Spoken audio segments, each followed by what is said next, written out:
He is an African gray parrot. These birds are found in the Congo River basins of Africa. Congo, we're going to get started now. Is that okay? Okay. Now, these birds are very intelligent, very social, and very playful animals. So if you guys see something you like, let Congo know. He loves the attention from the audience. Don't let a straight face fool you. Congo, get this audience over here. Big high four.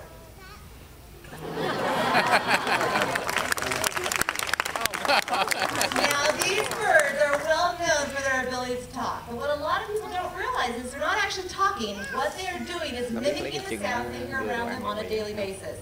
So, Congo, what do you think of this audience? Pretty cute? He likes you guys.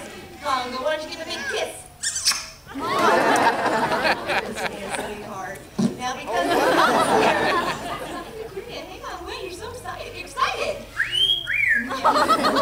All right, now the sounds he hears are things like the telephone. Pretty good, huh? And check this one out. Bubbles. That one's my favorite one. All right, now he lives here at the Wild Animal Park, and you're gonna have some wild animal noises. How about the frogs?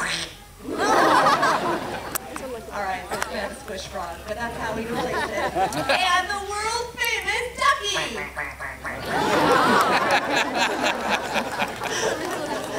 You know, folks, in the rainforest of Africa, there's a huge problem with illegal smuggling or poaching. It has greatly affected the wild gray, African gray parrot population.